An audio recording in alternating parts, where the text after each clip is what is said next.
Chapter 11. The Search for Stubbins.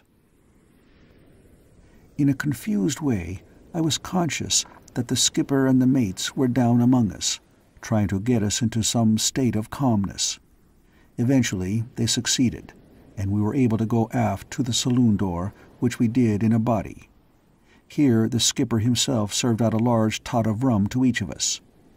Then, at his orders, the second mate called the roll. He called over the mate's watch first, and everyone answered. Then he came to ours, and he must have been much agitated, for the first name he sung out was Jock's. Among us there came a moment of dead silence, and I noticed the wail and moan of the wind aloft, and the flap-flap of the 3 unfurled topgallantsails.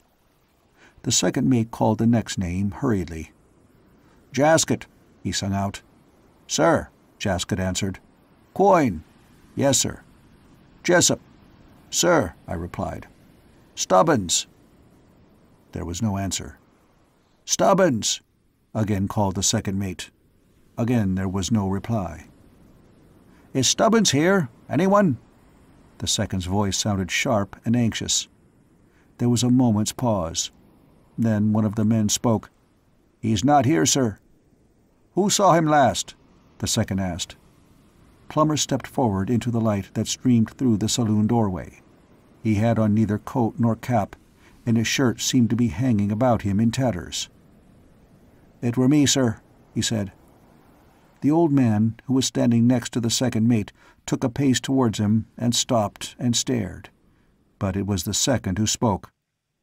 "Where?" he asked. "He were just above me, in their cross-trees, when—" The man broke off short. "Yes, yes," the second mate replied. Then he turned to the skipper. "Someone will have to go up, sir, and see." He hesitated. "But—" said the old man, and stopped. The second mate cut in. "I shall go up for one, sir," he said quietly. Then he turned back to the crowd of us. "Tammy," he sung out, "get a couple of lamps out of the lamp locker." "Aye, aye, sir," Tammy replied and ran off. "Now," said the second mate, addressing us, "I want a couple of men to jump aloft with me and take a look for Stubbins." Not a man replied. I would have liked to step out and offer, but the memory of that horrible clutch was with me, and for the life of me I could not summon up the courage. "Come, come, men," he said. "We can't leave him up there. We shall take lanterns. Who'll come now?" I walked out to the front. I was in a horrible funk, but for very shame I could not stand back any longer. "I'll come with you, sir," I said, not very loud and feeling fairly twisted up with nervousness. "That's more the tune, Jessup," he replied in a tone that made me glad I had stood out. At this point Tammy came up with the lights. He brought them to the second, who took one, and told him to give the other to me. The second mate held his light above his head and looked round at the hesitating men. "Now, men," he sung out, "you're not going to let Jessup and me go up alone. Come along, another 1 or 2 of you. Don't act like a damn lot of cowards." Quoin stood out and spoke for the crowd. "I dunno as we're acting like cowards, sir. But just look at him," and he pointed at Plummer, who still stood full in the light from the saloon doorway. "What sort of a thing is it as done that, sir?" he went on. "And then you arsks us ter go up again. It aren't likely as we're in a hurry." The second mate looked at Plummer, and surely, as I have before mentioned, the poor beggar was in a state. His ripped-up shirt was fairly flapping in the breeze that came through the doorway. The second looked, yet he said nothing. It was as though the realization of Plummer's condition had left him without a word more to say. It was Plummer himself who finally broke the silence. "I'll come with you, sir," he said. "Only you ought to have more light than them 2 lanterns. 'Twon't be no use unless we has plenty light." The man had grit, and I was astonished at his offering to go, after what he must have gone through. Yet I was to have even a greater astonishment, for abruptly the skipper, who all this time had scarcely spoken, stepped forward a pace, and put his hand on the second mate's shoulder. "I'll come with you, Mr. Tulipson," he said. The second mate twisted his head round and stared at him a moment in astonishment. Then he opened his mouth. "No, sir, I don't think—" he began. "That's sufficient, Mr. Tulipson," the old man interrupted. "I've made up my mind." He turned to the first mate, who had stood by without a word. "Mr. Grange," he said, "take a couple of the prentices down with you and pass out a box of blue lights and some flare-ups." The mate answered something and hurried away into the saloon, with the two prentices in his watch. Then the old man spoke to the men. "Now, men," he began, "this is no time for dilly-dallying. The second mate and I will go aloft, and I want about half a dozen of you to come along with us and carry lights. Plummer and Jessup here have volunteered. I want 4 or 5 more of you. Step out now, some of you." There was no hesitation whatever now, and the first man to come forward was Coyne. After him followed 3 of the mate's crowd, and then old Jasket. That will do," said the old man. He turned to the second mate. "Has Mr. Grange come with those lights yet?" he asked with a certain irritability. "Here, sir," said the first mate's voice, behind him in the saloon doorway. He had the box of blue lights in his hands, and behind him came the 2 boys carrying the flares. The skipper took the box from him with a quick gesture and opened it. "Now, one of you men come here," he ordered. One of the men in the mate's watch ran to him. He took several of the lights from the box and handed them to the man. "See here," he said, "when we go aloft, you get into the foretop and keep one of these going all the time. Do you hear?" "Yes, sir," replied the man. "You know how to strike them?" the skipper asked abruptly. "Yes, sir," he answered. The skipper sung out to the second mate. "Where's that boy of yours? Tammy, Mr. Tulipson." "Here, sir," said Tammy, answering for himself. The old man took another light from the box. "Listen to me, boy," he said. "Take this and stand by on the forward deck-house. When we go aloft, you must give us a light until the man gets his going in the top. You understand?"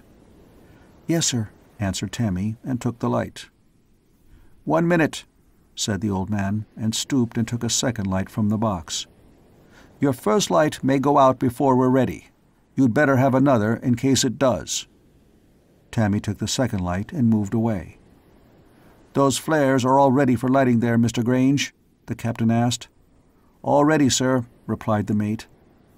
The old man pushed one of the blue lights into his coat pocket and stood upright. "Very well," he said. "Give each of the men 1 apiece, and just see that they all have matches." He spoke to the men particularly. "As soon as we are ready, the other 2 men in the mate's watch will get up into the crane lines and keep their flares going there. Take your paraffin tins with you. When we reach the upper topsail, Coyne and Jasket will get out on the yardarms and show their flares there. Be careful to keep your lights away from the sails. Plummer and Jessup will come up with the second mate and myself. Does every man clearly understand?" "Yes, sir," said the men in a chorus. A sudden idea seemed to occur to the skipper, and he turned and went through the doorway into the saloon. In about a minute he came back and handed something to the second mate that shone in the light from the lanterns. I saw that it was a revolver, and he held another in his hand, and this I saw him put into his side pocket. The second mate held the pistol a moment, looking a bit doubtful. "I don't think, sir," he began, but the skipper cut him short. "You don't know," he said. "Put it in your pocket." Then he turned to the first mate. "You will take charge of the deck, Mr. Grange, while we're aloft," he said. "Aye, aye, sir," the mate answered, and sung out to one of his prentices to take the blue light box back into the cabin. The old man turned and led the way forward. As we went, the light from the 2 lanterns shone upon the decks, showing the litter of the topgallant gear. The ropes were foul of one another in a regular bunch of buffers.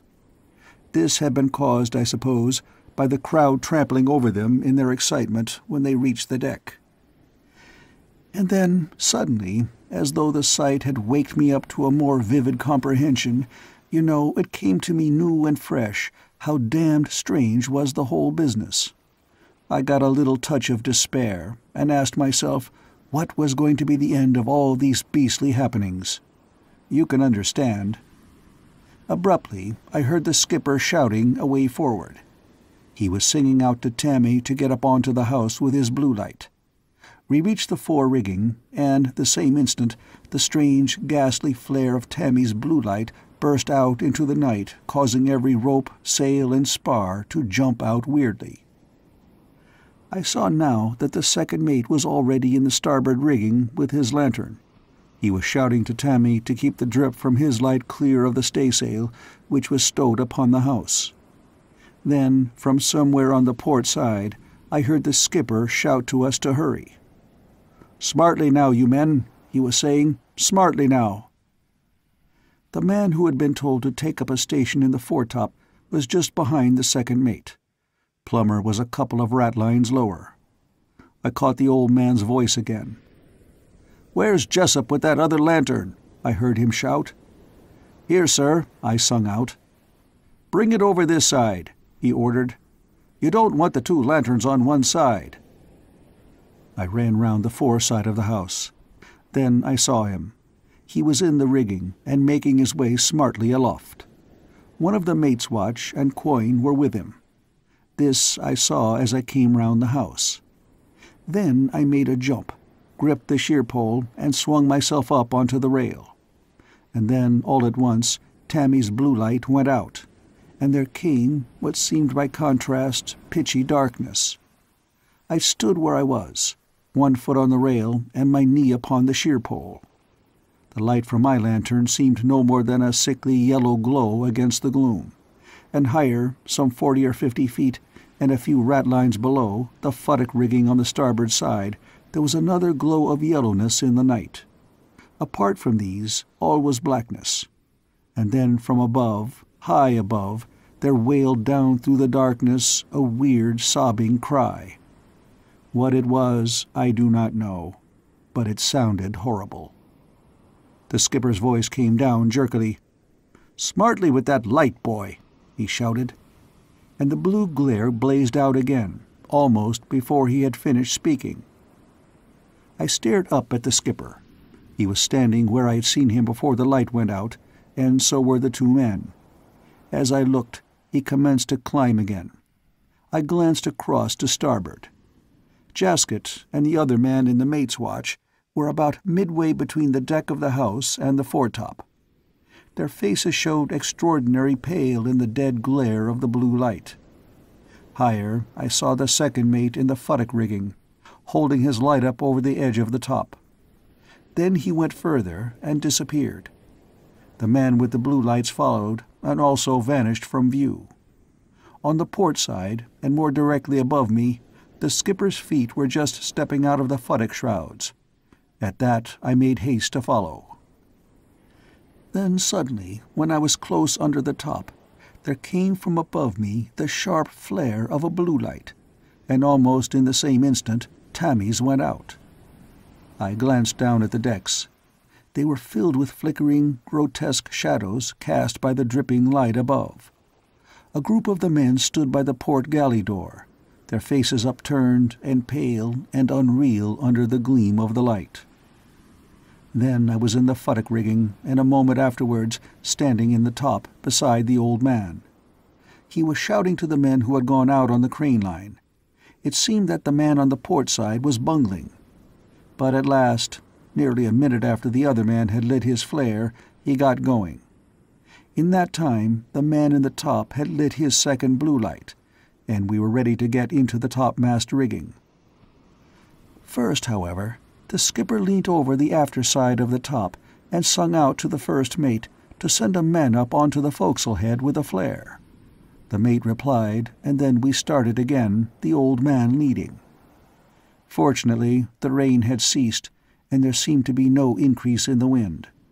Indeed, if anything, there appeared to be rather less. Yet what there was drove the flames of the flare-ups out into occasional twisting serpents of fire at least a yard long.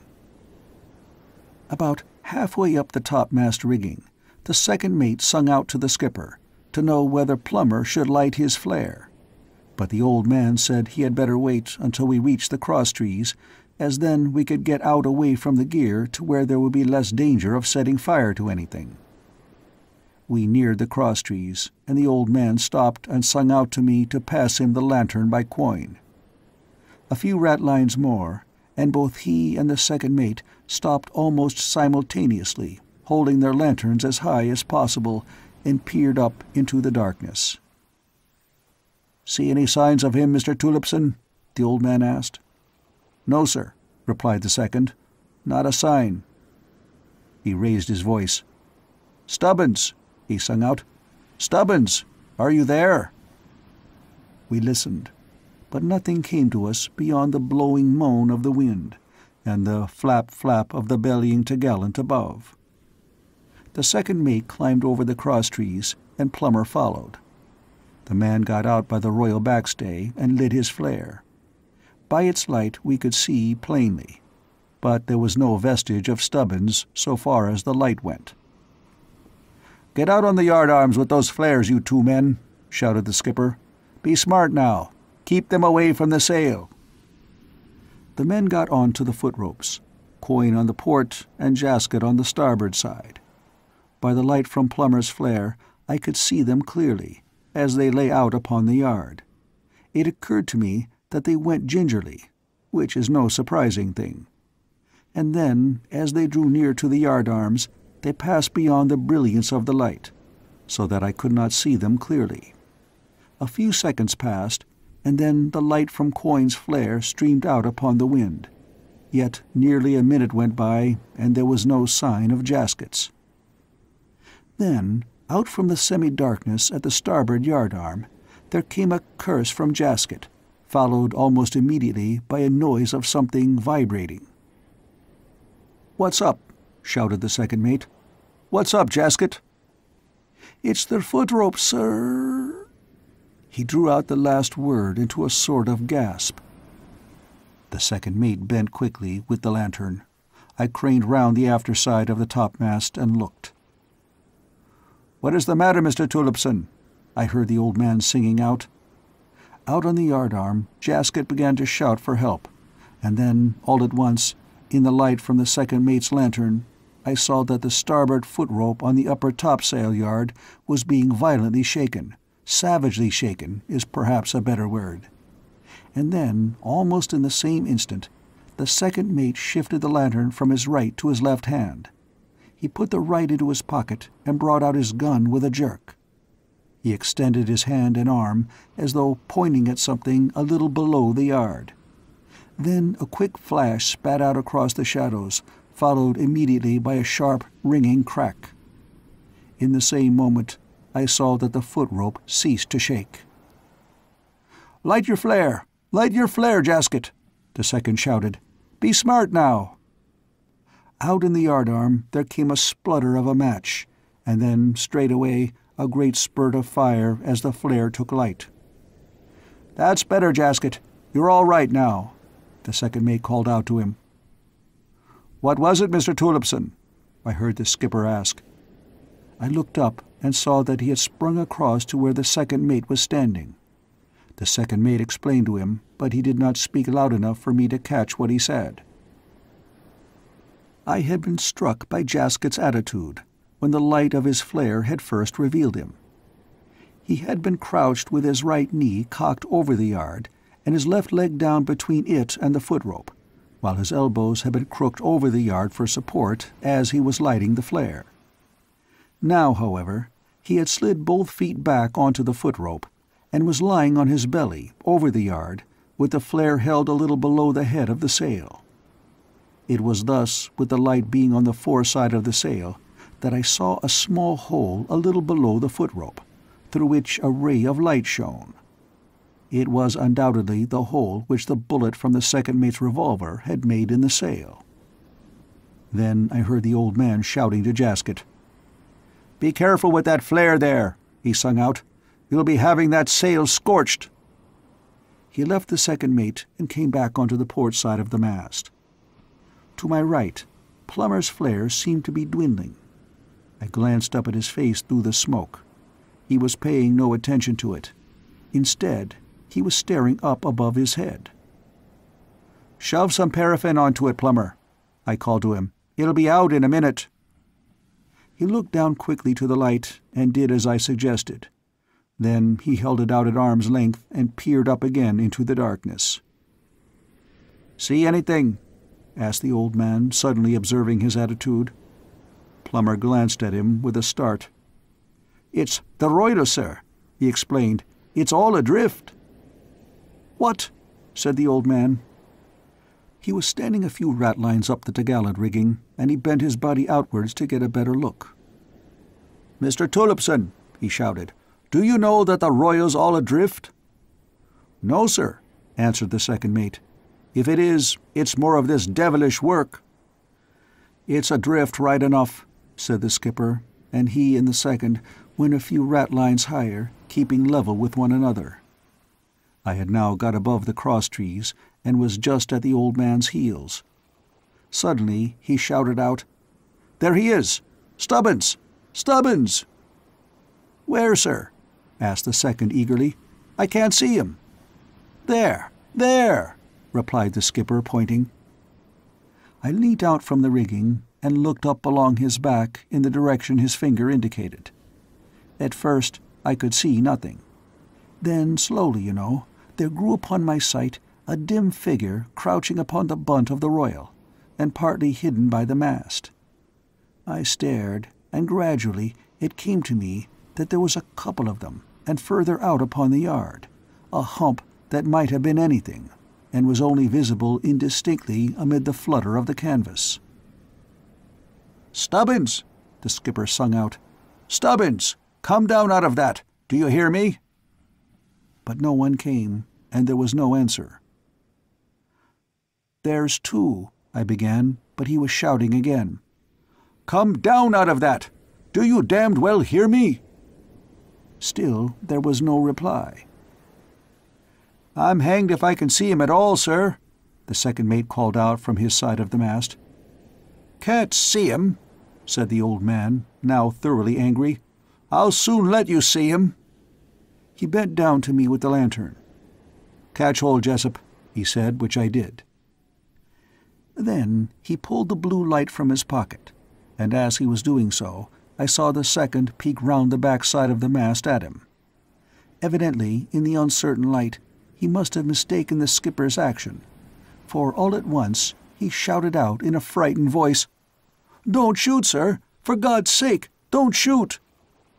"Shoot be damned!" exclaimed the old man. "Watch!" He pulled off the cap of the light. "There's two of them, sir," I called again to him. "What?" he said in a loud voice, and at the same instant he rubbed the end of the light across the cap, and it burst into fire. He held it up so that it lit the royal yard like day, and straightway a couple of shapes dropped silently from the royal onto the topgallant yard. At the same moment the humped something, midway out upon the yard, rose up. It ran into the mast, and I lost sight of it. "God!" I heard the skipper gasp, and he fumbled in his side pocket. I saw the two figures which had dropped onto the topgallant run swiftly along the yard, one to the starboard and the other to the port yard arms. On the other side of the mast, the second mate's pistol cracked out twice sharply. Then from over my head the skipper fired twice, and then again, but with what effect I could not tell. Abruptly, as he fired his last shot, I was aware of an indistinct something gliding down the starboard royal backstay. It was descending full upon Plummer, who, all unconscious of the thing, was staring towards the topgallant yard. "Look out above you, Plummer!" I almost shrieked. "What? Where?" he called, and grabbed at the stay and waved his flare excitedly. Down on the upper topsail yard, Quoin's and Jaskett's voices rose simultaneously, and in the identical instant their flares went out. Then Plummer shouted, and his light went utterly. There were left only the two lanterns and the blue light held by the skipper, and that, a few seconds afterwards, finished and died out. The skipper and the second mate were shouting to the men upon the yard, and I heard them answer in shaky voices. Out on the crosstrees, I could see, by the light from my lantern, that Plummer was holding in a dazed fashion to the backstay. "Are you all right, Plummer?" I called. "Yes," he said after a little pause, and then he swore. "Come in off that yard, you men," the skipper was singing out.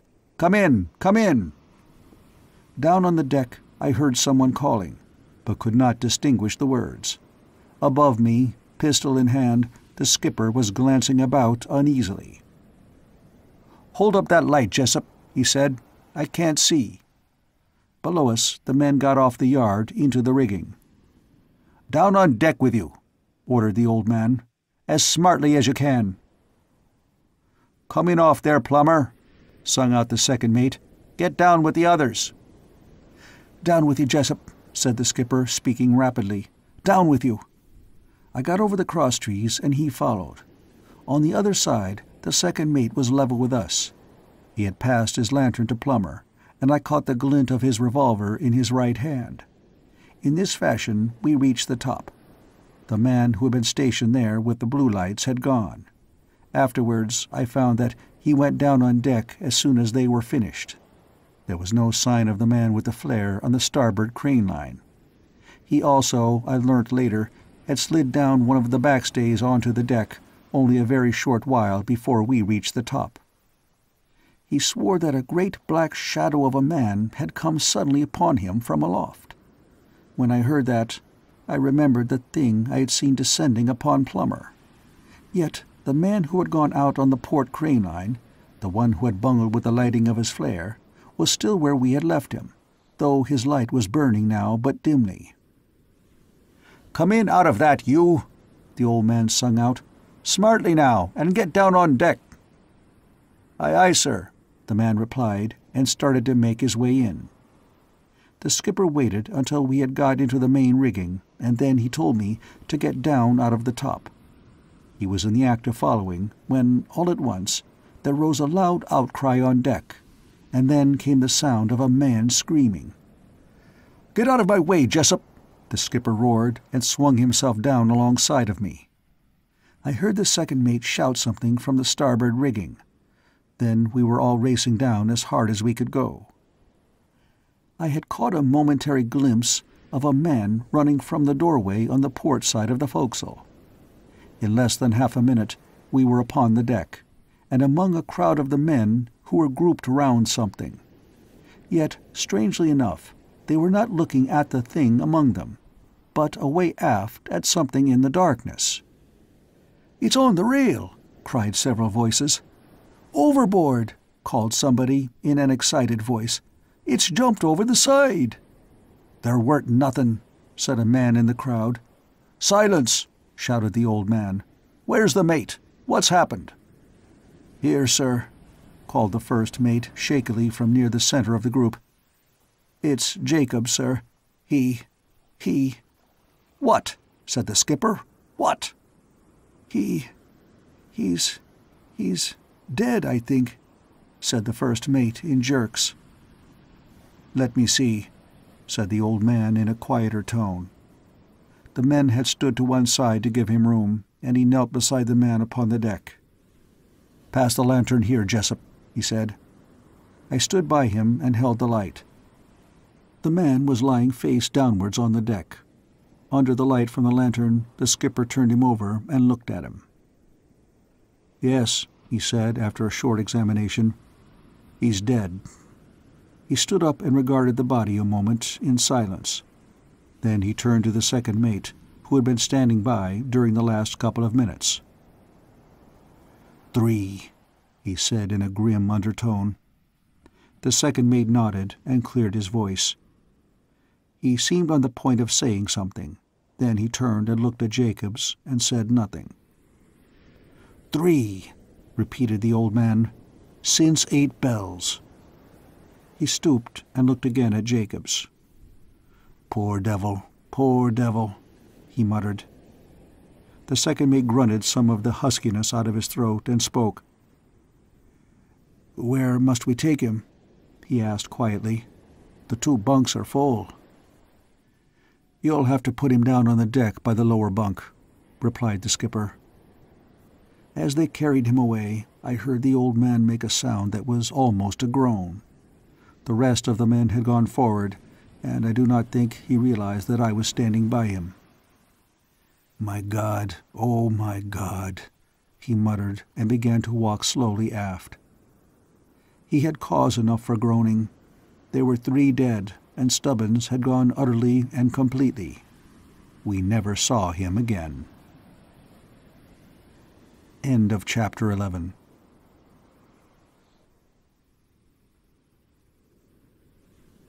Chapter 12. The Council. A few minutes later, the second mate came forward again. I was still standing near the rigging, holding the lantern, in an aimless sort of way. "That you, Plummer?" he asked. "No, sir," I said. "It's Jessup." "Where's Plummer, then?" he inquired. "I don't know, sir," I answered. "I expect he's gone forward. Shall I go and tell him you want him?" "No, there's no need," he said. "Tie your lamp up in the rigging, on the sheer pole there, then go and get his, and shove it up on the starboard side. After that, you better go aft and give the 2 prentices a hand in the lamp locker." "Aye, aye, sir," I replied, and proceeded to do as he directed. After I had got the light from Plummer and lashed it up to the starboard sherpole, I hurried aft. I found Tammy and the other prentice in our watch, busy in the locker lighting lamps. "What are we doing?" I asked. "The old man's given orders to lash all the spare lamps we can find in the rigging so as to have the decks light," said Tammy. "And a damn good job, too." He handed me a couple of the lamps and took 2 himself. "Come on," he said, and stepped out on deck.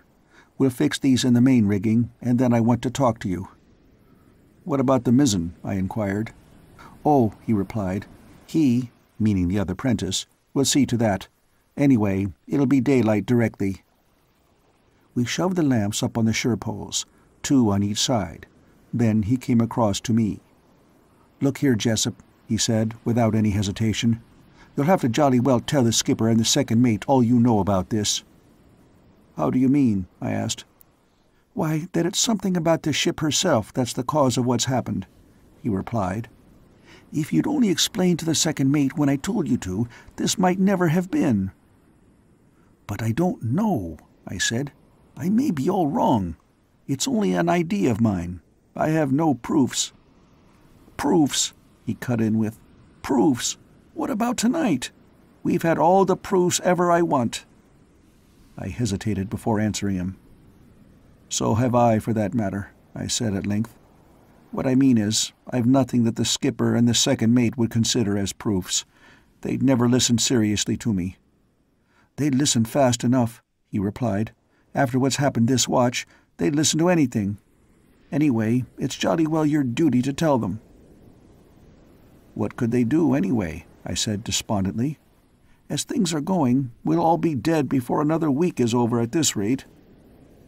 "You tell them," he answered. "That's what you've got to do.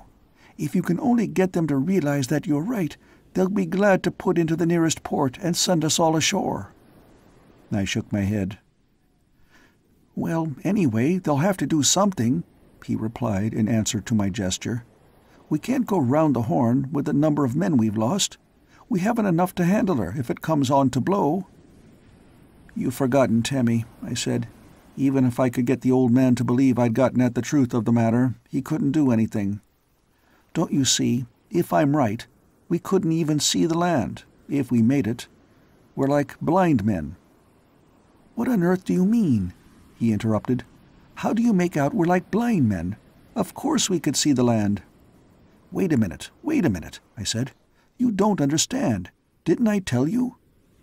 "Tell what?" he asked. "About the ship I spotted," I said. "I thought you knew." "No," he said. "When?" "Why," I replied, "you know when the old man sent me away from the wheel?" "Yes," he answered. "You mean in the morning watch, day before yesterday?" "Yes," I said. "Well, don't you know what was the matter?" "No," he replied. "That is, I heard you were snoozing at the wheel, and the old man came up and caught you." "That's all a darn silly yarn," I said. and then I told him the whole truth of the affair. After I had done that, I explained my idea about it to him. "Now you see what I mean?" I asked. "You mean that this strange atmosphere, or whatever it is we're in, would not allow us to see another ship?" he asked, a bit awestruck. "Yes," I said. "But the point I wanted you to see is that if we can't see another vessel, even when she's quite close, then, in the same way, we shouldn't be able to see land. To all intents and purposes, we're blind. Just you think of it. We're out in the middle of the briny, doing a sort of eternal blind man's hop. The old man couldn't put into port even if he wanted to. He'd run us bang on shore without our ever seeing it." "What are we to do, then?" he asked in a despairing sort of way. "Do you mean to say we can't do anything? Surely something can be done. It's terrible." For perhaps a minute we walked up and down in the light from the different lanterns. Then he spoke again. "We might be run down then," he said, "and never even see the other vessel?" "It's possible," I replied, "though from what I saw it's evident that we're quite visible, so that it would be easy for them to see us and steer clear of us, even though we couldn't see them." "And we might run into something and never see it?" he asked me, following up the train of thought. "Yes," I said, "only there's nothing to stop the other ship from getting out of our way."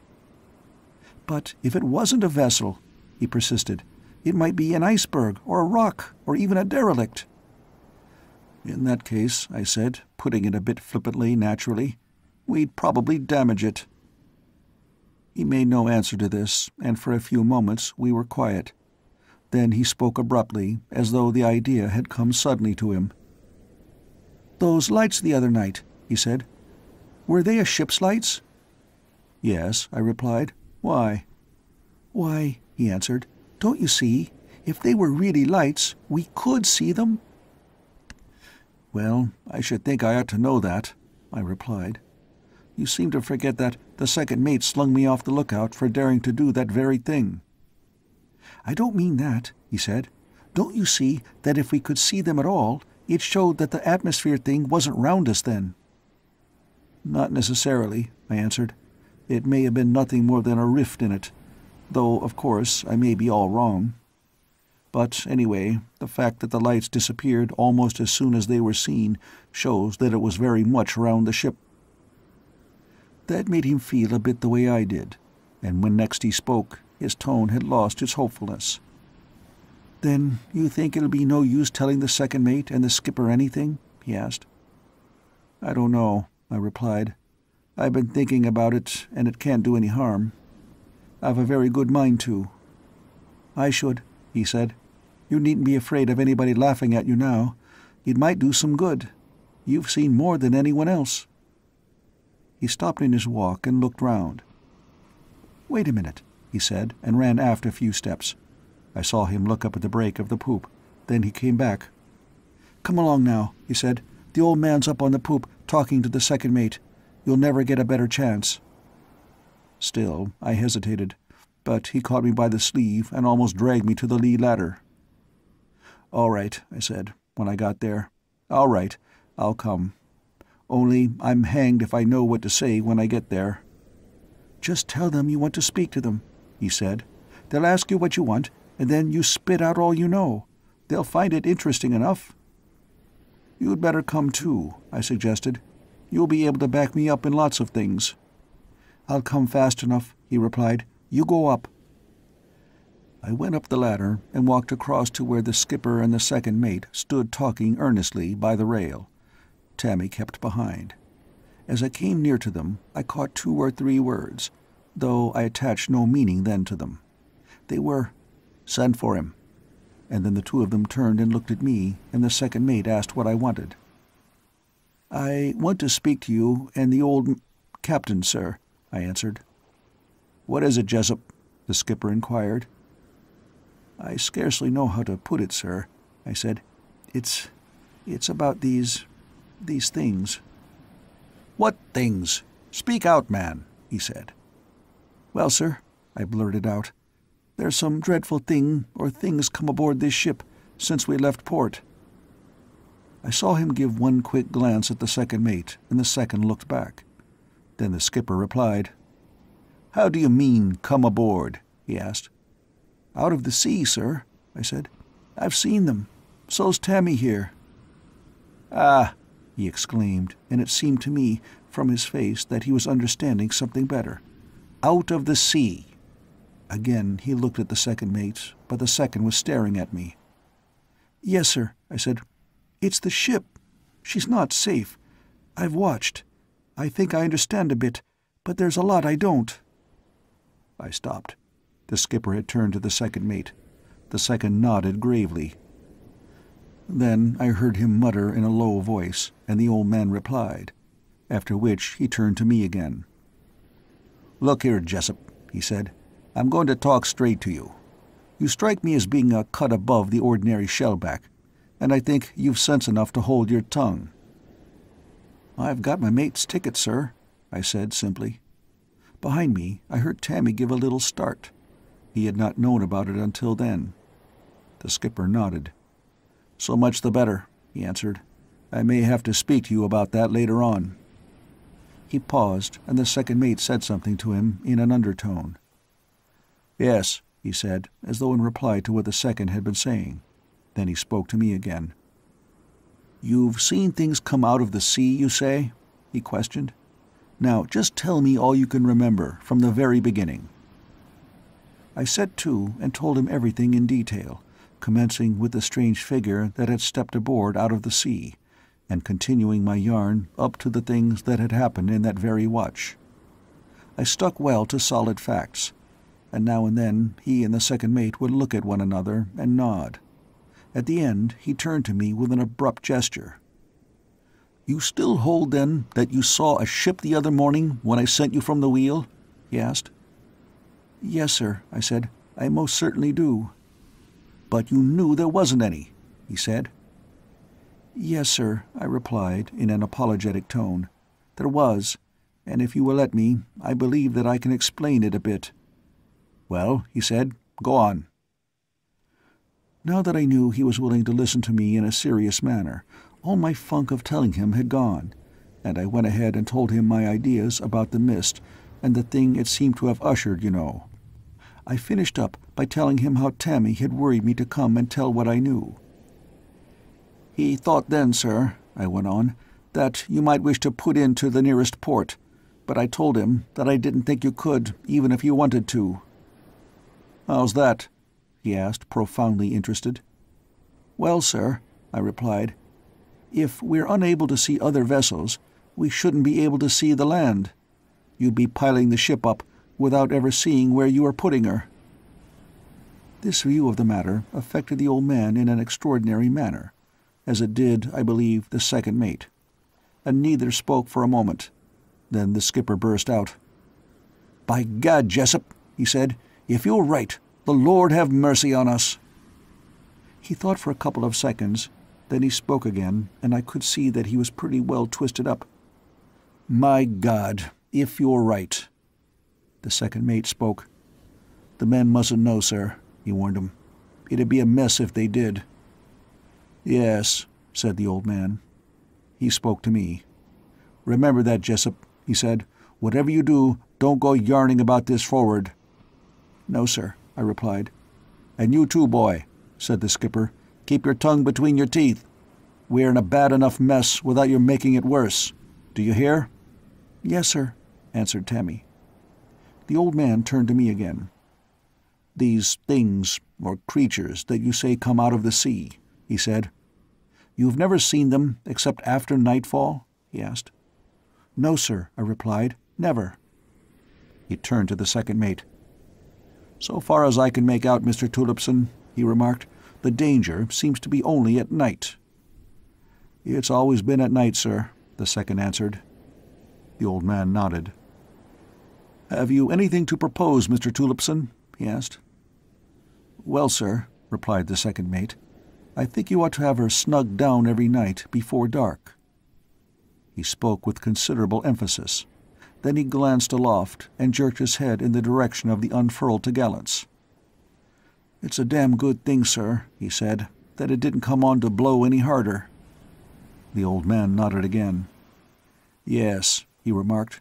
"We shall have to do it, but God knows when we'll get home." "Better late than not at all," I heard the second mutter under his breath. Out loud he said, "And the light, sir?" "Yes," said the old man. "I will have lamps in the rigging every night after dark." "Very good, sir," assented the second. Then he turned to us. "It's getting daylight, Jessup," he remarked with a glance at the sky. "You'd better take Tammy with you and shove those lamps back again into the locker." "Aye, aye, sir," I said, and went down off the poop with Tammy. End of Chapter 12.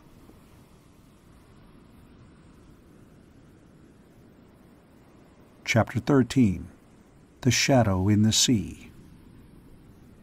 When 8 bells went at 4 o'clock, and the other watch came on deck to relieve us, it had been broad daylight for some time.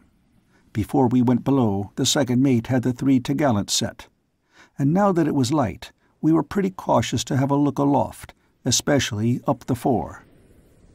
And Tom, who had been up to overhaul the gear, was questioned a lot when he came down as to whether there were any signs of anything queer up there.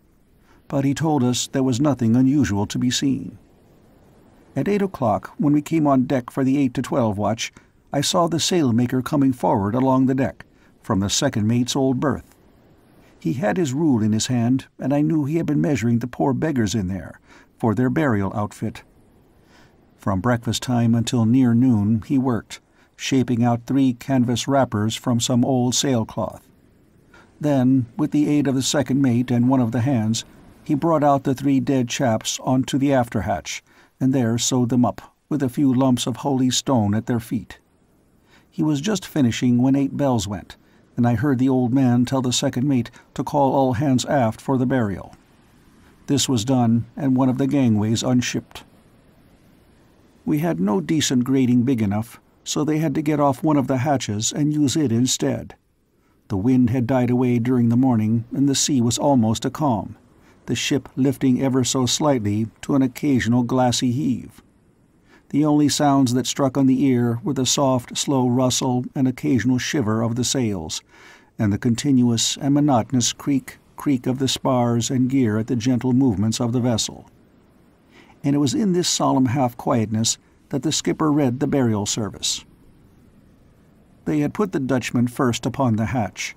I could tell him by his stumpiness, and when at last the old man gave the signal, the second mate tilted his end, and he slid off and down into the dark. "Poor old Dutchy," I heard one of the men say, and I fancy we all felt a bit like that. Then they lifted Jacobs onto the hatch, and when he had gone, Jock.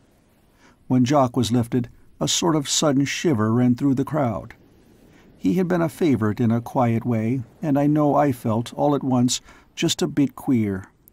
I was standing by the rail upon the after bollard, and Tammy was next to me, while Plummer stood a little behind. As the second mate tilted the hatch for the last time, a little hoarse chorus broke from the men. "So long, Jock. So long, Jock." And then, at the sudden plunge, they rushed to the side to see the last of him as he went downwards. Even the second mate was not able to resist this universal feeling, and he too peered over. From where I had been standing, I had been able to see the body take the water, and now, for a brief couple of seconds, I saw the white of the canvas, blurred by the blue of the water, dwindle and dwindle in the extreme depth. Abruptly, as I stared, it disappeared. Too abruptly, it seemed to me. "Gone," I heard several voices say, and then our watch began to go slowly forward, while one or two of the other started to replace the hatch. Tammy pointed and nudged me. "See, Jessup," he said. "What is it?" "What?" I asked. "That queer shadow," he replied. "Look." And then I saw what he meant. It was something big and shadowy that appeared to be growing clearer. It occupied the exact place, so it seemed to me, in which Jock had disappeared. "Look at it," said Tammy again. "It's getting bigger." He was pretty excited, and so was I. As I peered down, the thing seemed to be rising out of the depths. It was taking shape. As I realized what the shape was, A queer, cold funk took me. "See," said Tammy, "it's just like the shadow of a ship." And it was. The shadow of a ship rising out of the unexplored immensity beneath our keel. Plummer, who had not yet gone forward, caught Tammy's last remark and glanced over. "What's he mean?" he asked. "That," replied Tammy and pointed. I jabbed my elbow into his ribs, but it was too late. Plummer had seen. Curiously enough, though, he seemed to think nothing of it. "That ain't nothin', 'cept the shatter of the ship," he said. Tammy, after my hint, let it go at that. But when Plummer had gone forward with the others, I told him not to go telling everything round the decks like that. "We've got to be thundering careful," I remarked. "You know what the old man said last watch?" "Yes," said Tammy. "I wasn't thinking. I'll be careful next time." A little way from me the second mate was still staring down into the water. I turned and spoke to him. "What do you make it out to be, sir?" I asked. "God knows," he said, with a quick glance round to see whether any of the men were about. He got down from the rail and turned to go up onto the poop. At the top of the ladder, he leaned over the break. "You may as well ship that gangway, you two," he told us. "And mind, Jessup, keep your mouth shut about this." "Aye, aye, sir," I answered. "And you too, youngster," he added, and went aft along the poop. Tammy and I were busy with the gangway when the second came back. He had brought the skipper. "Right under the gangway, sir," I heard the second say, and he pointed down into the water. For a little while the old man stared. Then I heard him speak. "I don't see anything," he said. At that the second mate bent more forward and peered down. So did I. But the thing, whatever it was, had gone completely. "It's gone, sir," said the second. "It was there right enough when I came for you." About a minute later, having finished shipping the gangway, I was going forward, when the second's voice called me back. "Tell the captain what it was you saw just now," he said in a low voice. "I can't say exactly, sir," I replied, "but it seemed to me like the shadow of a ship, rising up through the water." "There, sir," remarked the second mate to the old man, "just what I told you." The skipper stared at me. "You're quite sure?" he asked. "Yes, sir," I answered. "Tammy saw it too." I waited a minute. Then they turned to go aft. The second was saying something. "Can I go, sir?" I asked. "Yes, that will do, Jessup," he said over his shoulder. But the old man came back to the break and spoke to me. "Remember, not a word of this forward," he said. "No, sir," I replied, and he went back to the second mate, while I walked forward to the forecastle to get something to eat. "You're waxing the kettle, Jessup," said Tom as I stepped in over the washboard. "And I got your lime juice in a pannikin." "Thanks," I said, and sat down. As I stowed away my grub, I took no notice of the chatter of the others. I was too stuffed with my own thoughts. That shadow of a vessel rising, out of the profound deeps, had impressed me tremendously. It had not been imagination. 3 of us had seen it. Really 4, for Plummer distinctly saw it, though he failed to recognize it as anything extraordinary. As you can understand, I thought a lot about this shadow of a vessel. But, I am sure, for a time my ideas must have gone in an everlasting blind circle. And then I got another thought, for I got thinking of the figures I had seen aloft in the early morning, and I began to imagine fresh things. You see, that first thing that had come up over the side had come out of the sea, and it had gone back. And now there was this shadow vessel thing, ghost ship I called it. It was a damned good name, too. And the dark, noiseless men. I thought a lot on these lines. Unconsciously, I put a question to myself aloud. Were they the crew? "Eh?" said Jasket, who was on the next chest. I took hold of myself, as it were, and glanced at him in an apparently careless manner. "Did I speak?" I asked. "Yes, mate," he replied, eyeing me curiously. "You said something about a crew." "I must have been dreaming," I said, and rose up to put away my plate. End of chapter 13.